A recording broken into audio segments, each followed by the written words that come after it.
नमस्कार, आप देख रहे हैं जनसंवाद 24x7। उत्तर प्रदेश की जिला गाजियाबाद पुलिस, जिनकी ठोको नीति के चलते अपराधी दहशत में हैं। घटना थाना नंदग्राम की, जहां पर पुलिस द्वारा आत्मरक्षा में अपराधियों पर फायरिंग की जाती है, जिसके चलते अपराधी मुठभेड़ में घायल हो जाते हैं। थाना विजयनगर की यहां पर भी पुलिस लुटेरों को पकड़ने की चेष्टा करती है। लुटेरे पुलिस पर फायरिंग करते हैं। जवाबी फायरिंग में अपराधी घायल हो जाते हैं, उनके पैर में गोली लगती है, जहां पुलिस घायल अपराधी के साथ एक अपराधी को और गिरफ्तार करती है। वहीं मुरादनगर की बात हो, यहाँ पर भी स्वाट टीम के साथ मिलकर अपराधियों के साथ पुलिस की मुठभेड़ होती है। यहाँ पर भी अपराधियों पर पुलिस काबू पा लेती है। घटना देव सिटी की, यहाँ पर भी हालात वही हैं। पुलिस अपराधियों को पकड़ने की चेष्टा करती है, लेकिन अपराधी पुलिस पर फायरिंग करते हैं। इस फायरिंग का पुलिस जवाब देती है और पुलिस की जवाबी फायरिंग में अपराधी घायल हो जाते हैं। जिस तरह से एक ही दिन में ये 4 घटनाएं घटित होती हैं, उससे ये तो साफ नजर आता है कि गाजियाबाद पुलिस अब अपराधियों के पीछे पड़ गई है और अपराधियों को ठोको नीति के चलते गिरफ्तार कर रही है। लगातार ये देखा जा रहा है कि गाजियाबाद थानों की पुलिस, चाहे वह देहात थाने हो या शहरी क्षेत्र के थाने हो, लगातार यहाँ पर अपराधियों की धरपकड़ की जा रही है। जिस तरह से पिछले कुछ समय से पुलिस ने अपना रौद्र रूप इन अपराधियों के लिए धारण कर लिया है। शायद ये कार्य पहले भी हो सकता था, लेकिन नए कमिश्नर के आने के बाद पुलिस ने अब अपराधियों पर शिकंजा कसना शुरू कर दिया है। ये शायद नए पुलिस कमिश्नर गाजियाबाद की नीति है कि अपराधियों को छोड़ो मत, उन्हें गिरफ्तार करो। अगर वो आनाकानी करते हैं या पुलिस टीम पर फायरिंग करते हैं तो पुलिस टीम इसका जवाब दे। अपनी आत्मरक्षा के लिए पुलिस फायरिंग करती है, जिसके चलते ऐसे अपराधी घायल हो जाते हैं। जिस तरह से गाजियाबाद पुलिस अपना कार्य कर रही है, उससे ये साफ नजर आ रहा है कि गाजियाबादी नहीं, इसके आसपास के जिलों के अपराधी भी अब अपने आप को दहशत में मान रहे हैं। वो भय समझ रहे हैं, पता नहीं किधर से पुलिस की गोली आए और भय घायल हो जाएं या ढेर हो जाएं। आगरा की घटना में भी यही हुआ है, जहां सर्राफ से लूटपाट करने वाले 2 व्यक्तियों में से एक व्यक्ति को पुलिस ने ढेर कर दिया। जिस तरह से योगी की पुलिस या कहें यूपी पुलिस अपराधियों पर कार्रवाई कर रही है, उससे यह साफ नजर आता है जल्द ही उत्तर प्रदेश अपराध और अपराधी दोनों से मुक्त हो जाएगा। मई 2025 को थाना नंदग्राम में एक महिला के साथ कुंडल स्नाची की घटना 2 अज्ञात बाइक सवारों के द्वारा कर दी गई थी।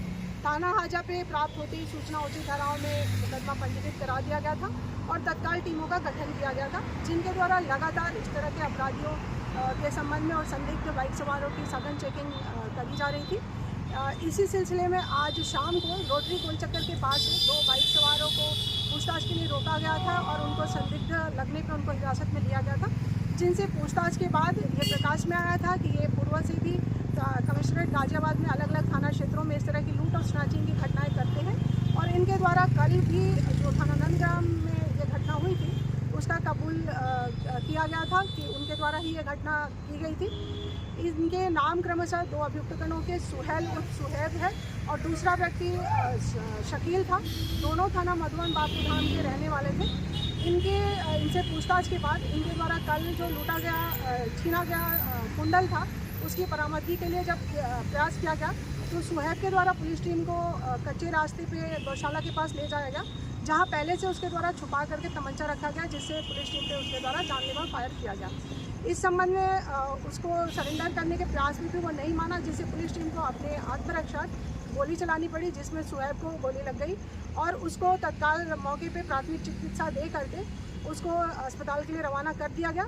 इसके अलावा अभियुक्त जो शकील है उससे भी पूछताछ की जा रही है और आगे की वैधानिक कार्रवाई अमल में लाई जा रही है। दिनांक 5 मई 2025 को गाजियाबाद पुलिस कमिश्नरेट के थाना विजयनगर में अपराध व अपराधियों के विरुद्ध चलाए जा रहे अभियान के अंतर्गत ब्रह्मपुत्र कॉलोनी के पास में ओवरब्रिज के नीचे बैरियर लगाकर चेकिंग की जा रही थी और इसी दौरान काशीराम आवास योजना जो है उसके पास से आने वाली रोड की तरफ से एक व्यक्ति काले रंग की स्प्लेंडर बाइक पर आता हुआ दिखाई दिया।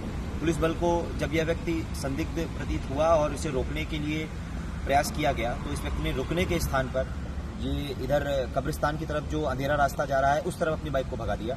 तत्काल ही पुलिस बल द्वारा इसका पीछा किया गया और दूसरी तरफ से भी पुलिस पार्टी को इन्फॉर्म कर इसको दोनों तरफ से घेरा गया। उसके पश्चात जब इसको रुकने के लिए कहा गया तो रुकने के स्थान पर ये बाइक से कूदकर खेत की तरफ भागने लगा।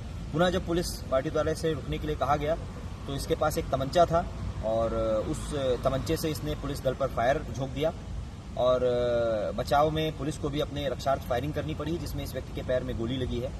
आगे पूछताछ पर इस व्यक्ति ने अपना नाम अमरजीत बताया है और ये विजयनगर का ही रहने वाला है। इसने ये भी बताया कि ये विजयनगर, कोतवाली और सिहानी गेट आसपास के क्षेत्रों में स्नैचिंग व लूट की घटनाएं करता है।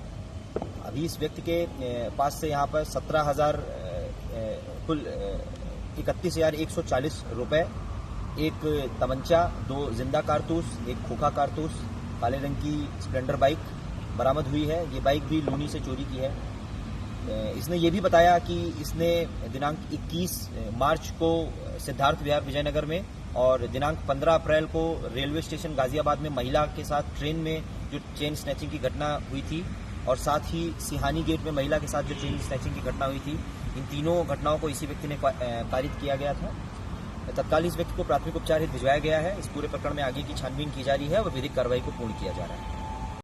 दिनांक 6 मई 2025 को स्वाट team crime branch commissionerate Ghaziabad को मुखबिर द्वारा यह सूचना प्राप्त हुई कि फैसल गैंग का एक शातिर अपराधी अर्कस ऑर्डिनेंस फैक्ट्री क्षेत्र एरिया मुरादनगर थाना क्षेत्र में एक लूटपाट की घटना कारित करने वाला है।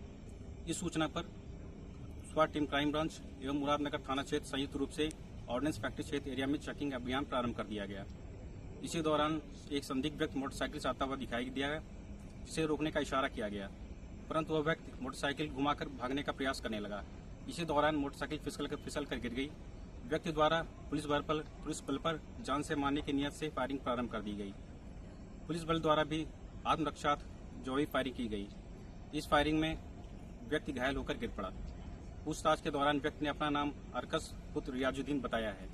यह व्यक्ति मुरादनगर थाना क्षेत्र में पंजीकृत गैंगस्टर के अभियोग में वांछित है एवं व्यक्ति पर पुलिस उपायुक्त ग्रामीण द्वारा 25,000 रुपये का इनाम घोषित किया गया है।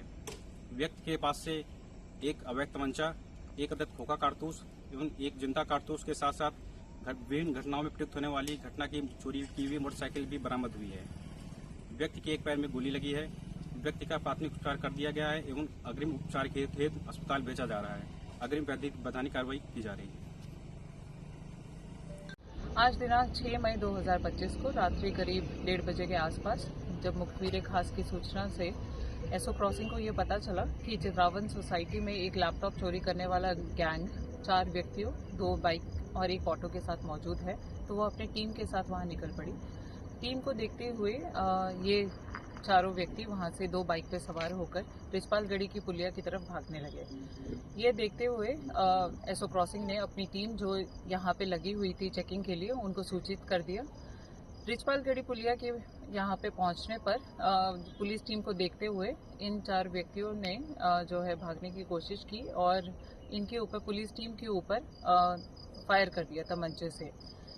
जब पुलिस टीम ने अपने बचाव हेतु, आत्मरक्षार्थ हेतु गोली चलाई इन व्यक्तियों पे, तो इसमें से 2 व्यक्ति, करण और अनीस, के पैर पे गोली लग गई और इसके अलावा 2 व्यक्तियों को गिरफ्तार कर लिया गया, जिनका नाम जो है गोविंद और असलम है। इनके पास से जब गहन पूछताछ की गई तो 2 चोरी की बाइक और 2 तमंचा और 3 गुलेल और साथ में बॉल बियरिंग्स मिली। ये लोग दिल्ली, एनसीआर और गाजियाबाद में जो है इस तरह की घटना करते थे, जिसमें ये बॉल बियरिंग और गुलेल की मदद से गाड़ियों का शीशा तोड़ते थे और उसके अंदर मौजूद जितना भी सामान था उसे चुरा लेते थे, चाहे पैसा हो, लैपटॉप हो इत्यादि।